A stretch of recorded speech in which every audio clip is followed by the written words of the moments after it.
Okay, so today we are back at Wild World Foraging to talk about one of my favorite plants, Great Stinging Nettle. The plant that fights but gives back more than it takes. So, you're walking through the woods and you feel something brush up against your leg and belt out like Elvis.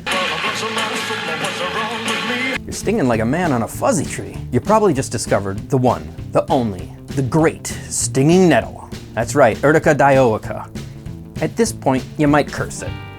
But get past that prickly introduction and you'll find one of the most generous, versatile, nutrient-packed plants in the entire wild pantry. It's a whole survival kit dressed up as a booby trap. Identifying nettles should be a skill in every forager's skill set, which is why this year I'm dedicating 2 weeks to making content about this plant thanks to my generous donors. It can be used as a food, as a medicine, skincare. It's a bast fiber which can be used in rope and fabric. It can be used as rennet in making cheese. It uptakes such a significant amount of nitrogen from soil that it can be used as a biodynamic fertilizer. The uses are endless, and I hope to explore all of them with you. Okay, so a brief history here. Nettles and the first master foragers. Indigenous people across North America knew nettles' value long before modern foragers started nervously poking around with sticks. Native American tribes, including the Coast Salish, Haida, Lakota, Ojibwe, and many others, used stinging nettle as a true all-purpose plant. Nettles were retted and twisted into cordage for fishing nets, for snares, baskets, and clothing. Nettle fiber was prized for being strong, flexible, and long-lasting. They also used it in medicine. Some tribes used nettle tea or decoctions for joint pain, allergies, urinary issues, and as a general spring tonic. It was also used as a food source. Nettles are one of the first fresh greens of spring.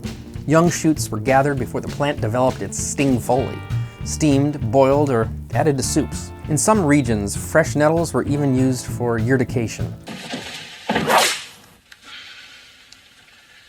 Any feelings there? Lightly whipping joints or limbs to stimulate circulation, practice also found in European folk medicine. Doesn't sound enjoyable to me, but maybe I'll try it if you guys want me to. So it also has a myriad of culinary uses. Once you neutralize the sting, of course, with heat or crushing it, that does the job in seconds. Nettle becomes one of the most nutrient-dense wild greens you can forage.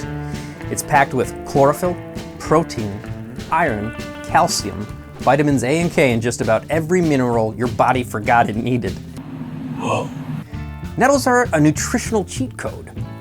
So this spring, I'm working on a 4-course menu that will feature nettle multiple ways.